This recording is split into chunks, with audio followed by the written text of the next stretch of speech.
United States of America and to the republic for which it stands, one nation, under God, indivisible, with liberty and justice for all. All right, good morning and welcome everyone to the July meeting of the Clinton County Council. We'll jump right into our agenda here, beginning with the approval of the June meeting minutes. Yes, I did perform my duties as scribe, I guess, and the minutes looked good to me, so I would make a motion that we approve the June 14th minutes as written. Second. Okay, I have a motion by Clark and a second by Jeff to approve those minutes. All those in favor, raise your right hand. That motion carries 7-0.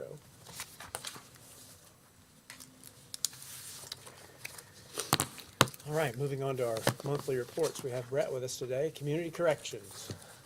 Good morning, Brett. This morning, we have 79 individuals on our program, 4 juveniles, 4 on the CTP program. We don't have anybody on the pretrial release at the moment. We should hear from the state in the next week to 10 days on our grant proposal. I did ask for about 4% more in money, so we'll see if that's awarded to us. We're dealing with the ramifications of Senate Bill 9, which puts a larger burden on our agency on victim notification, so we've drawn up a policy on that. We've worked with the prosecutor's office, and we're really happy where that's come, and we'll see how many of our victims actually take advantage of the opportunities they have to be notified on certain situations. So we're working through that. There's also been a couple of appellate decisions come down the last week that could affect how judges sentence people to our program. I won't get into all the details, but judges have options between a direct commitment and a condition of probation. And talking with Tony in the last week, I think we're going to go more with a condition of probation on how they're sentenced to our program. And we'll probably have a bigger role in collaborating with probation on certain cases. Does that impact your numbers? It could, yeah. Tony and I have talked, and it's really going to be up to the judges on where they want to go with this. So it's kind of a wait and see, and I'm talking with some other agencies what they think. Hamilton County thinks it's going to impact their program quite significantly. So, but it's really going to be a judge's decision, I think. So I haven't met with the judges specifically on this, but we probably will here in the next week or two. I'm surprised to hear you say you were waiting on to hear back about your grant request. You're on a state fiscal year, correct? No, we changed to a calendar year. Oh, you did? Okay, Yeah. well, that makes sense then. 'Cause I was And gonna they say- did mention about a month ago we'd hear by the 8th, and of course that got pushed back. I think they're looking for the latest is the 22nd. Okay, By the next meeting, I should have something. okay, great. Any questions? Questions for Brett? No, sir. All right, thank you, Brett. Nancy has provided her probation report, and it is included in your packet. Another excellent month. We're clearly halfway through the year on the best yearly pace we've ever been on in terms of limited exposure to expenses for juvenile detention, so that's great. Okay, moving on to new business. We have with us Terry Rose, the Director for Ability Services. And I guess just to refresh everyone's memory, we had a request at an additional appropriation last month where we caught up on what was the second distribution that we had budgeted last year that did not get claimed in time, and it was resubmitted for us to catch up. And as part of that, it prompted our minds that we haven't heard from Ability Services for quite some time, and so we thought that was a good opportunity to invite you to come talk to us today. Sure. Let us know what's going on with the program, how you're utilizing the county funds that we appropriate, and just kind of educate us. So as you know, I mean, the service industry that Ability Services is in has been pretty challenging given COVID. So we're just kind of coming out of that. So I've only been with ASI for 3 months. I actually live in Kokomo. So my background comes from the Bonavista Vista area, if anyone is familiar with Bonavista Vista in Kokomo, as well as veterans and military advocacy after that. Then I did a little bit of time with the National Guard Relief Fund, and then decided to open a couple of businesses in Kokomo. I bought one and opened another one, and they both happened 2 months before we shut down for COVID. I sold both of them to a winery and said I will never do that again. So here I am. I know ASI, again, with some of the staffing situations and all the COVID, our consumers, I'll speak specifically for Frankfort. We have 3 group homes, and we have one home that's considered a waiver home that 2 girls live in, but we have 2 in Frankfort, 1 in Rossville, and then we have a group home in Lafayette as well. So we have about a total of 32 to 36 consumers. We also have a day program situation that we bus them in every day, Monday through Friday, and we can have anywhere from 40 to 45 because we also have some supported group home or supported home living situations to where we're not taking care of them after the fact. So I can tell you, we're trying to ramp back up, the activities that we do with our consumers. Again, COVID just kind of put a pause on all of that. I have the 2021 annual report that I can share with all of you. I have a copy for everyone. We do have a new group home that we are just waiting on the certificate of occupancy that we have to get an ADA compliant ramp installed. So that's one thing that we're going to be working on.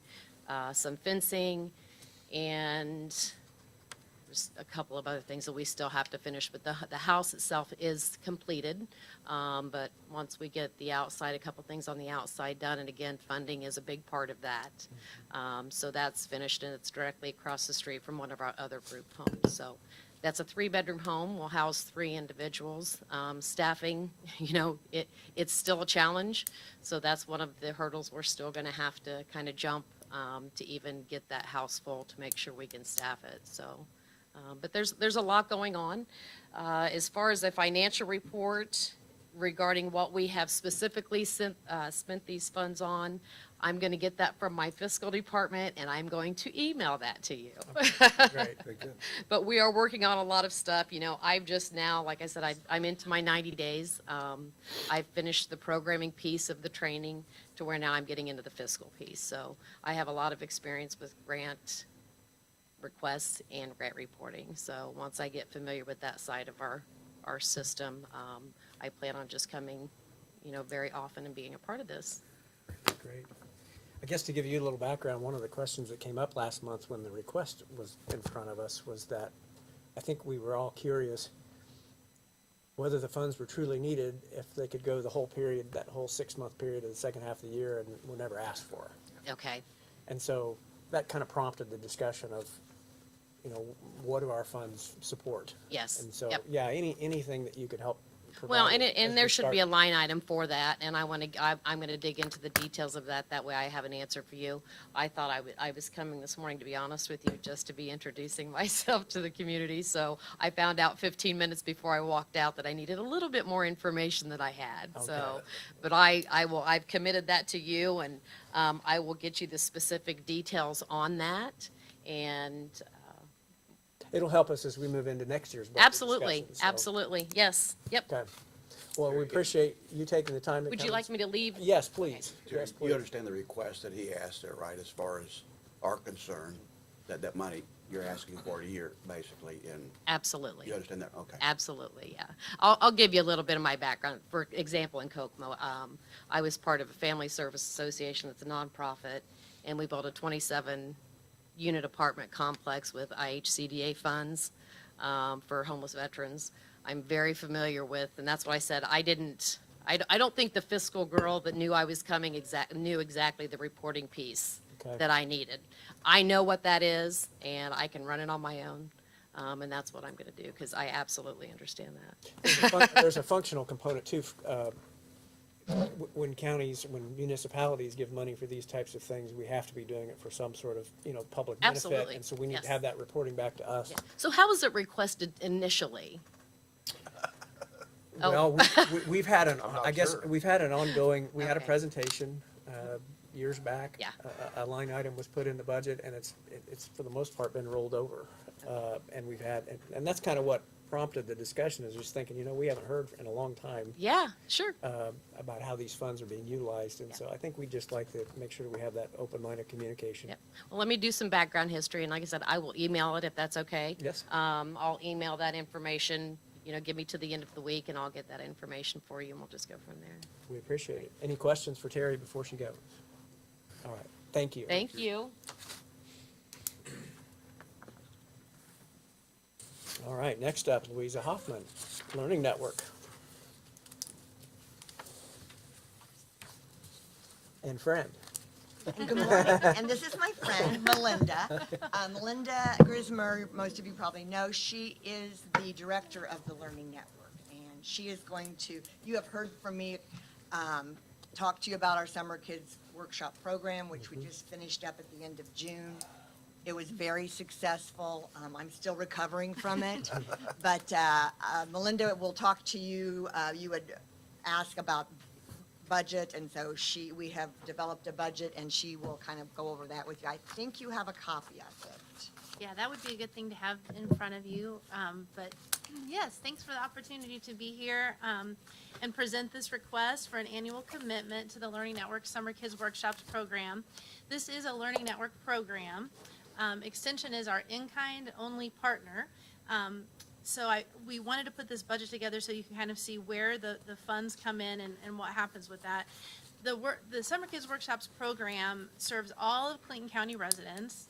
It gives Clinton County teachers an opportunity to teach content that they are excited about and they don't get to teach during the year.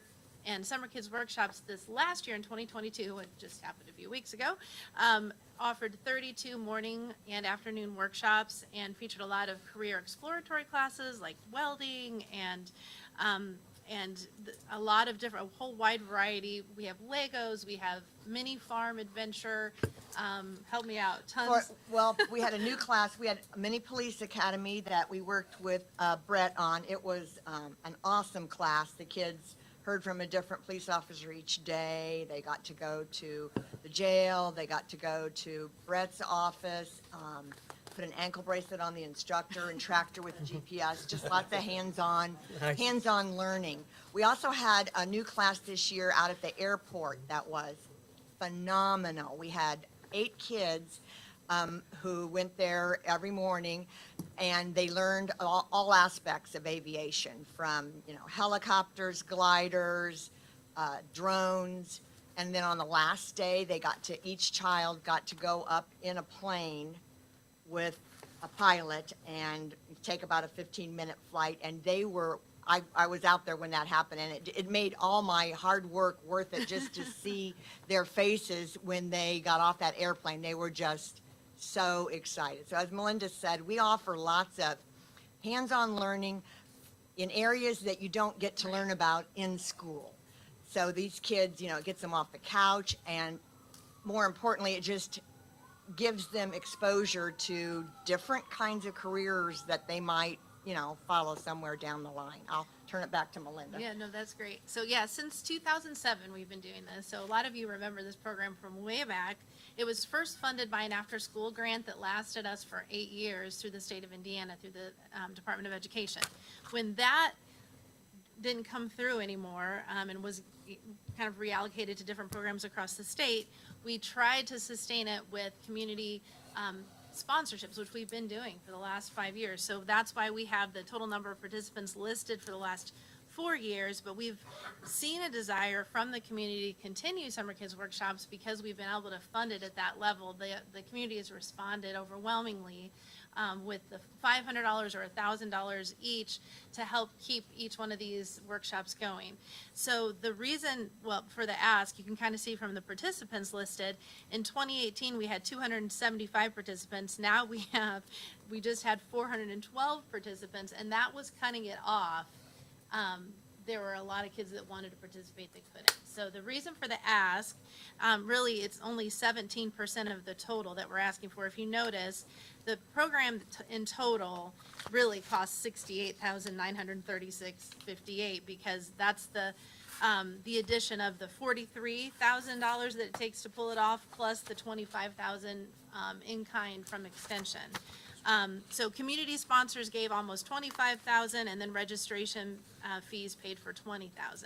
So that's, brings our total to about $45,000 of fundraising, just pure fundraising. And then, like I said, in Extension always adds in their teaching time and resources other than that, and the Learning Network does as well. So that $25,000 adds to really about a $68,000 program. So our ask is only $11,600. It's a small ask to help grow and sustain the program so that we have an annual commitment that we can plan on every year.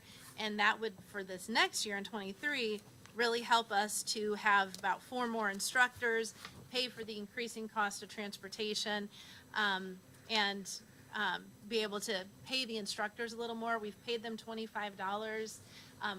an hour since about 2007, and now teachers at the community schools of Frankfurt and other places get $35 an hour, so we want to stay competitive with that.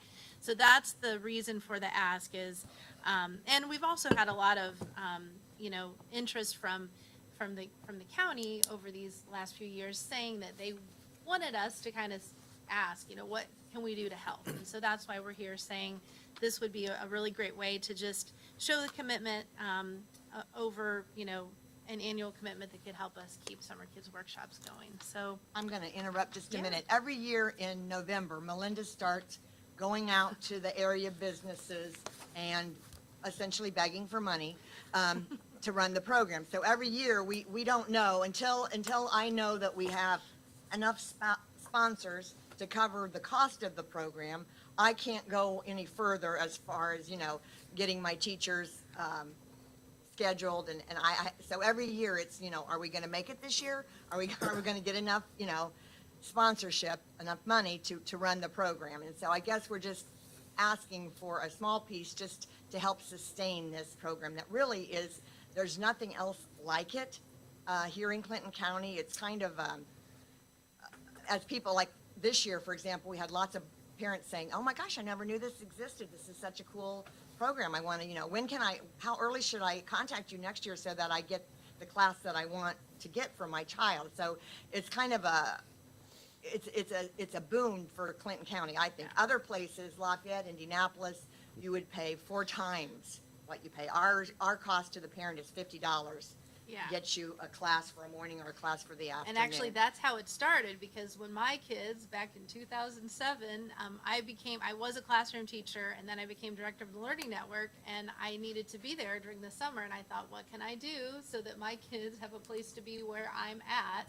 And that's how Summer Kids Workshop started back in 2007.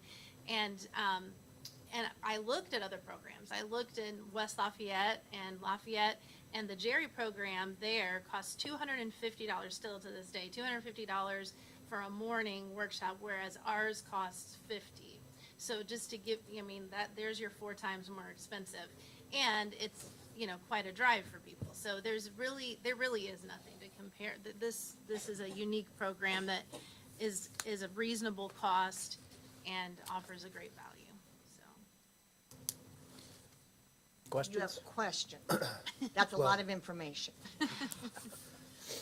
At one time I had children that were doing this, and now Yeah. I have grandkids that are doing this, and this is wonderful, what is going on, and it's a great ask.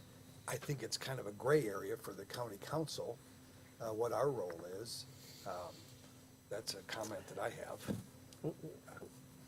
You indicate that it's been a long time since you raised that tuition or the class fee.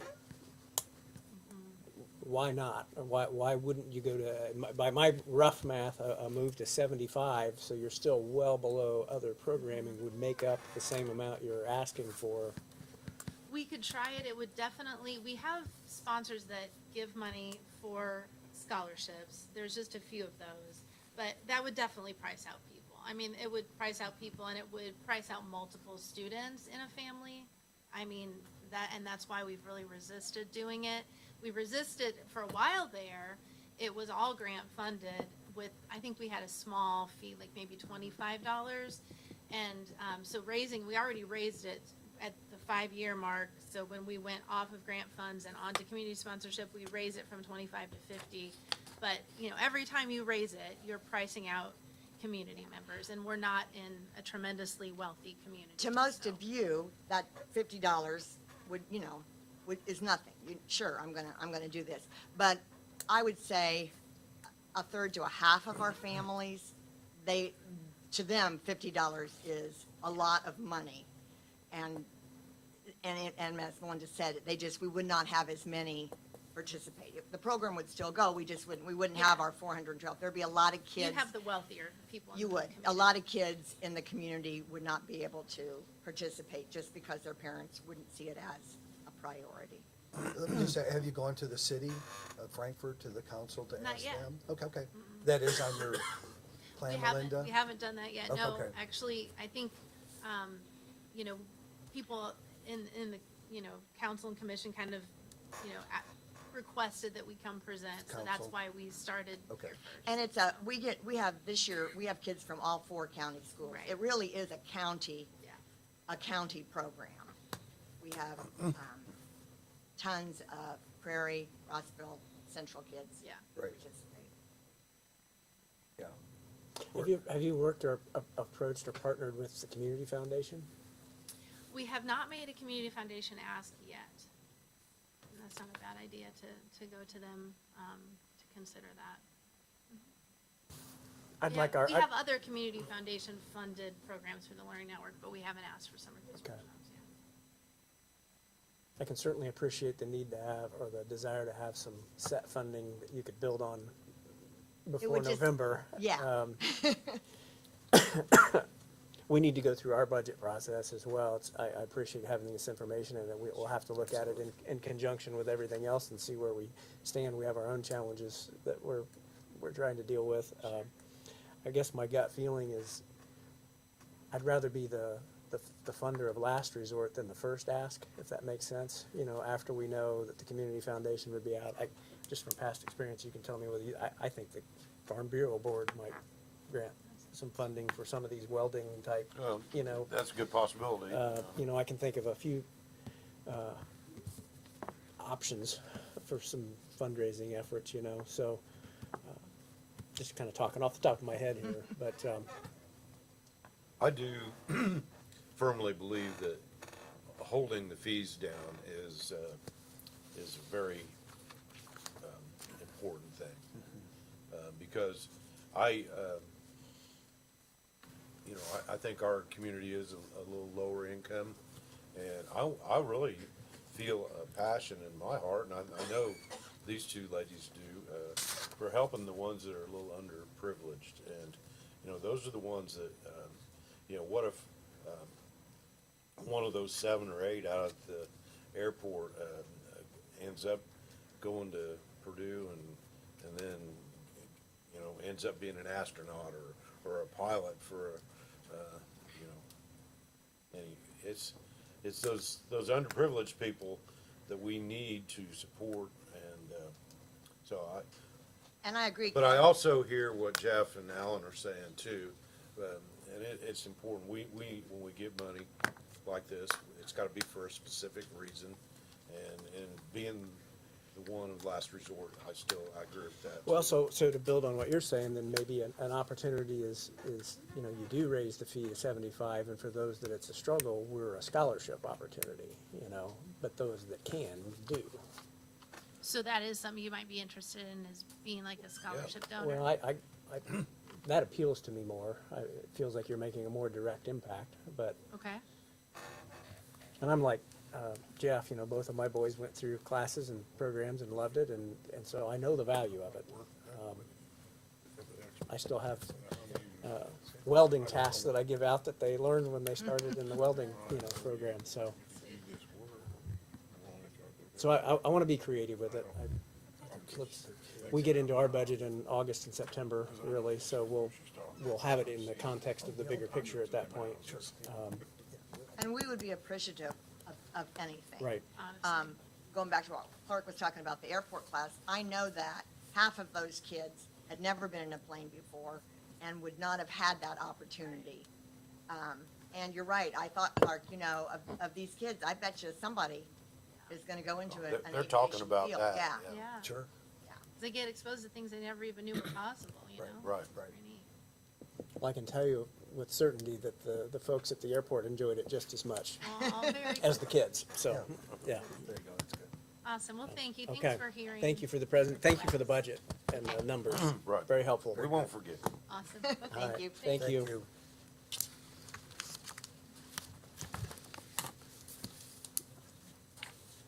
Okay. I'm gonna turn it over to the auditor, who had some quick updates on, as we kind of move into the budget season, we've started getting some numbers from the state. They've been slow at getting numbers for us. I do have the growth quotient, which was 5%, but, the max levy, the tax caps, cum rates, none of that has really been released yet. In fact, we just received, all the forms for Gateway not long ago. So we're still waiting.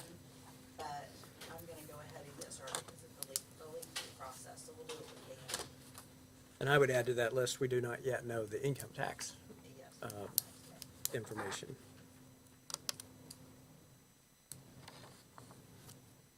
But the growth quotient, the one thing that we have learned was a pleasant surprise for me. I was expecting 4.4, 4.5, somewhere in there, so to get 5%, that will really help.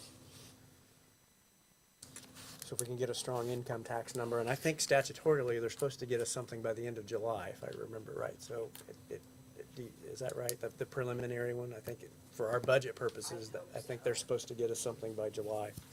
So hopefully at the August meeting, when we review the budget for the first time, we'll have a much better grasp of what our revenues will be. So, The time crunch is hard though, because we have to advertise our budget 10 days before our August 16th meeting, and it's calendar days. So we're going to be. yeah, up against it. Okay, so that was just, I wanted to just publicly give that update on where we were, because we talk about it all the time. So kind of in a holding pattern still. Okay, moving on to old business and our additional appropriations for the month.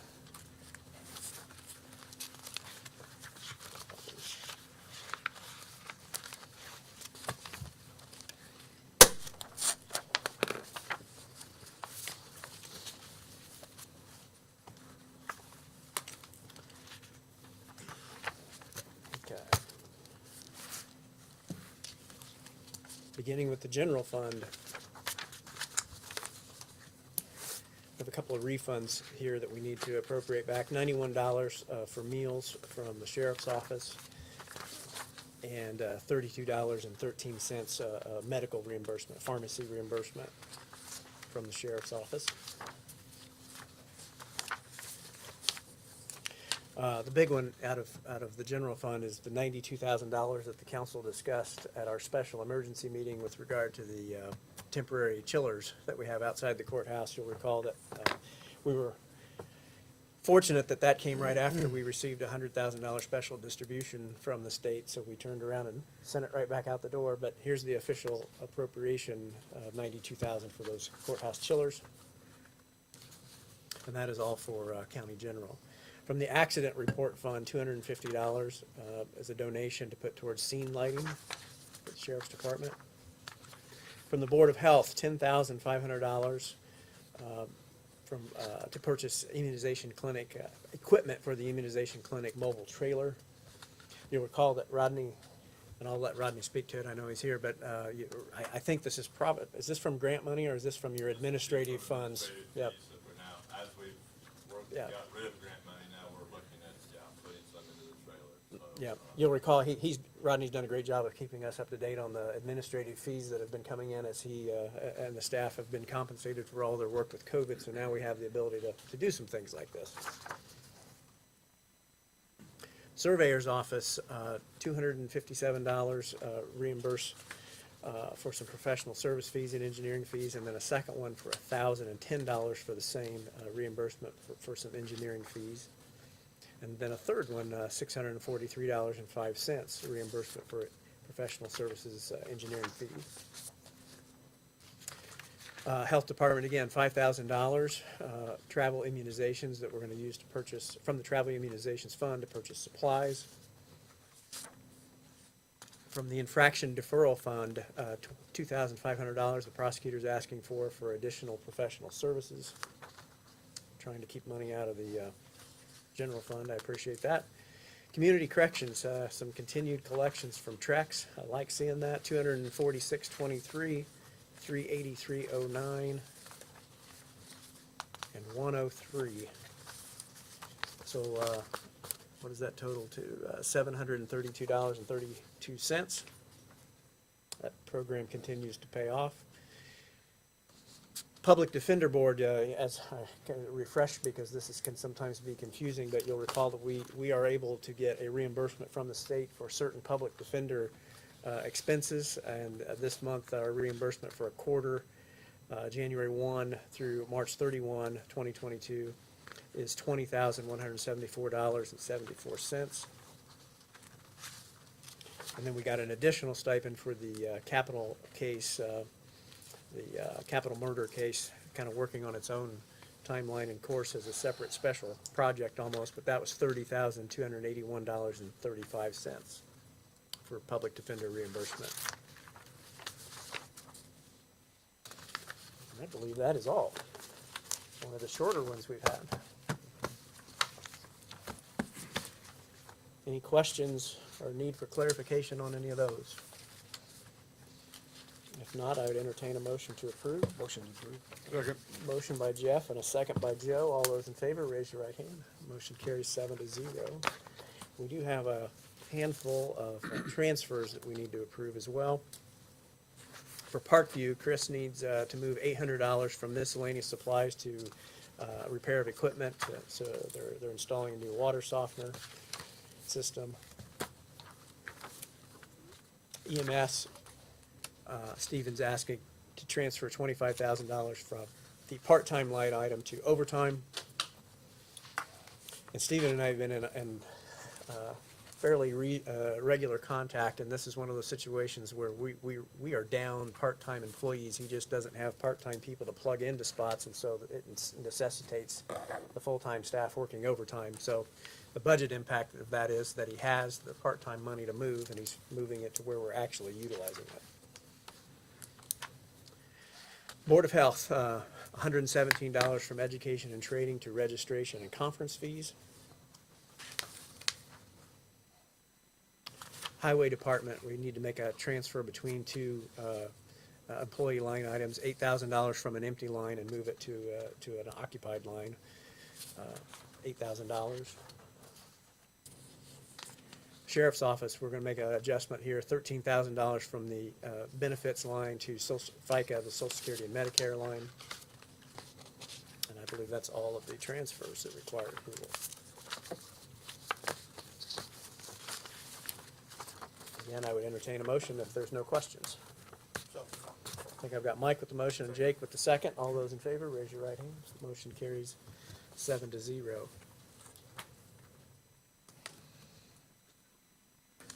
Okay.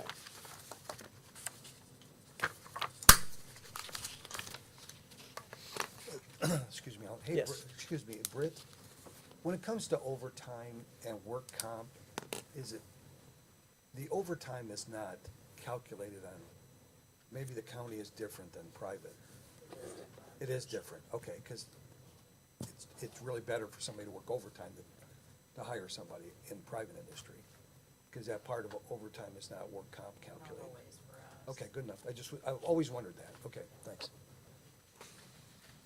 Next up, review of the financial report. You should have in your, it's at the very back of your packet, the monthly financial statement that the auditor provides.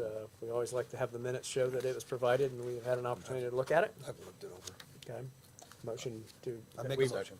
Okay, I have a motion by Jeff that we've received and reviewed the monthly financial statement, a second by Clark. All those in favor, raise your right hand. Motion carries 7-0.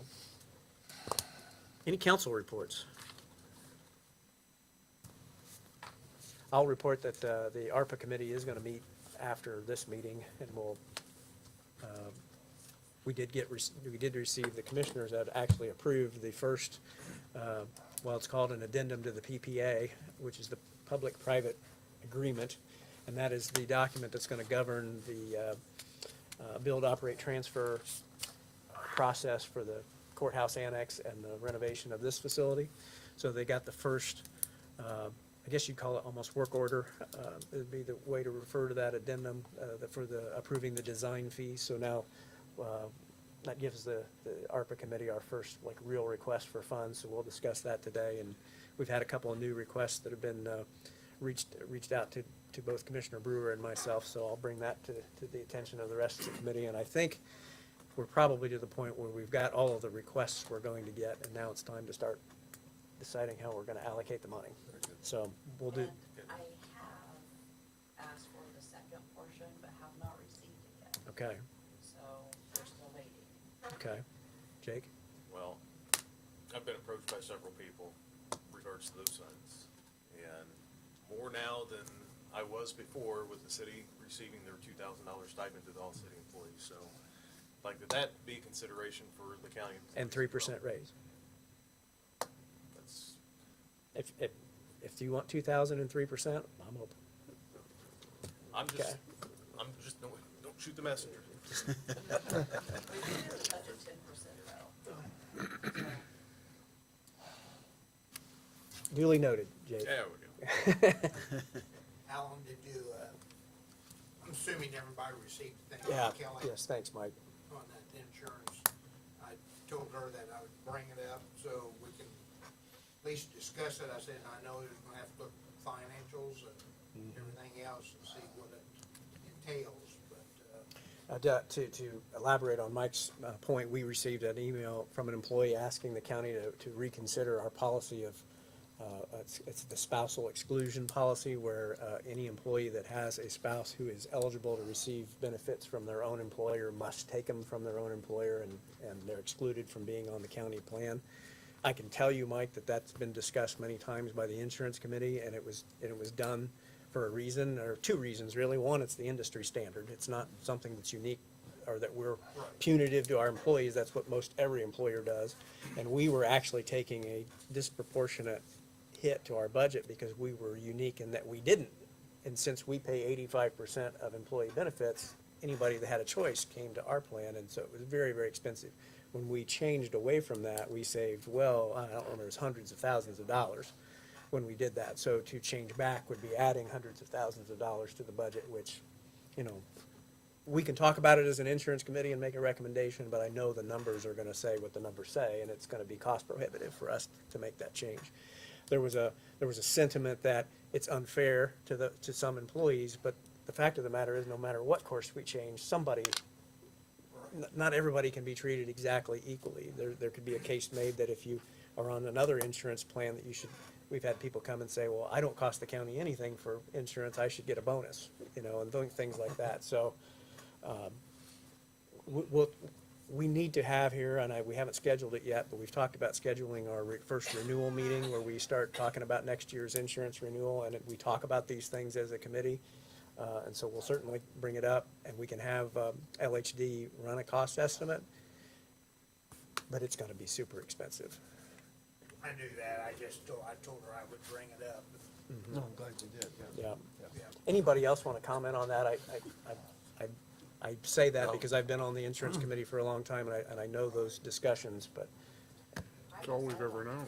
yeah. I mean, it's, you know, I was over there as long as a lot of the guys, and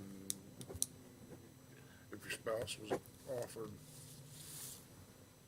From some- insurance, you used her insurance.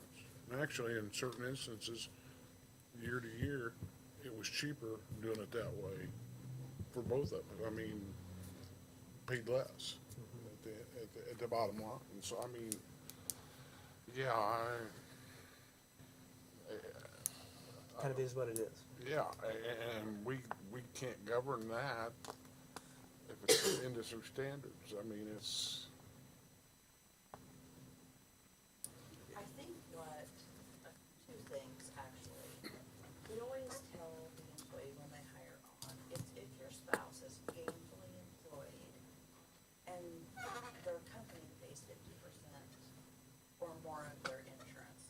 So if your spouse works at the school as an aide or, you know, like a part-time position, and the insurance is so expensive, that's fine.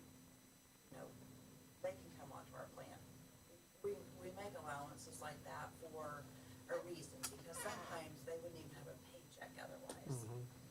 The other thing is, the difference in the premium we pay is about $10,000 for a year, from the family plan to the single plan. Correct, yeah. So each person, if we added 30 people would come onto our plan, look at how much money, I mean, it adds up so fast. So when people don't realize that, it really hurts our budget. And that particular line item is the largest thing that we pay for the county. So we do have to watch, because we only have property taxes. I mean, it takes a huge piece of that pie. So we have to be careful how we use that. It's good context. Yep, very good. Okay. Anything else on that topic? I thank you for reminding me about that. Commissioner reports. Anything, Commissioner Weaver? No, nothing really tremendous. I will mention that 2 or 3 weeks ago, we did have the State Board of Accounts close out final meeting. And at that time, they were very complimentary of Brett and our audit department. They were also very complimentary of your guys' work and effort as to what's been done. So it was in my opinion, Mike, and how you can go further, but 1 or 2 minor hiccups that was really just their justification for being here is what it amounted to. They found something to write down on is what it amounted to. So I thought it was a good report, well done. Well, I want to echo that, and it's not the council, it was the auditor and the auditor's office. They were specifically cited by the state board as one of the best county audits they'd ever had. So congratulations and kudos. So want to make sure you get recognized for that. Do a little extra in your paycheck. Just a little. Yeah, a free cup of coffee. Yeah, there you go. Anything else, Bert?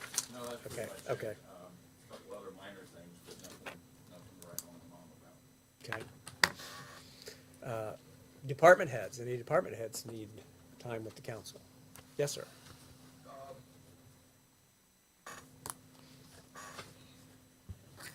Need to remember to use this microphone. Good morning. Good morning. In the jail kitchen, the kitchen griddle has a crack on the top, and it can no longer hold the repairs that they've been holding it down with. So it's gonna cost about $3,400 to replace that. Okay. So just want to give you a heads up on that, so. And my last thing is, I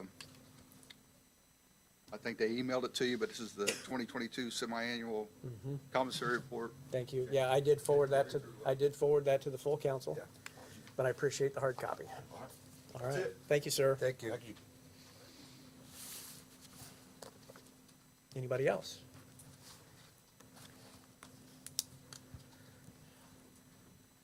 I'm Stephen Miller. I'm the new district administrator at the Soil and Water Conservation District, replacing Leah Harden. Great. I had planned on attending last month's meeting, but ended up coming down with COVID. So I just wanted to introduce myself and just check and see if there's any questions about the additional appropriation that was discussed last month. So. Stephen, nice to meet you. Same here. No, we Leah and Clint Orr had done a great job of keeping us up to date on what was happening and what the plan was, so Okay. I don't believe, maybe I should clarify, but I don't believe there was any questions about that appropriation, No. so you'll get to jump right into the budget cycle for next year, and we'll probably Yep. see you the next couple of months, but welcome aboard. All right, thanks. Yep, if there's any other meetings you want me to attend and give a report or anything, just let me know. Great, okay, All right. thank you. Thanks, Stephen.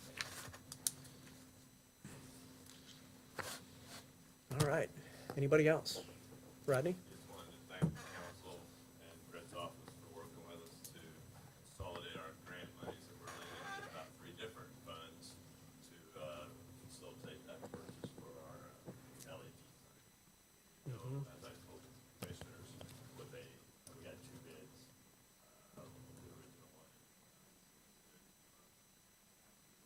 City actually had used one down here on the park. That company, it was almost like the one we were looking at otherwise. Thank everybody for working with us to fully utilize those funds for the best. Yep. Yeah, I'm glad we were able to do that. Okay, anybody else? All right. Well, that was quick. Seeing and hearing no other business before the council, will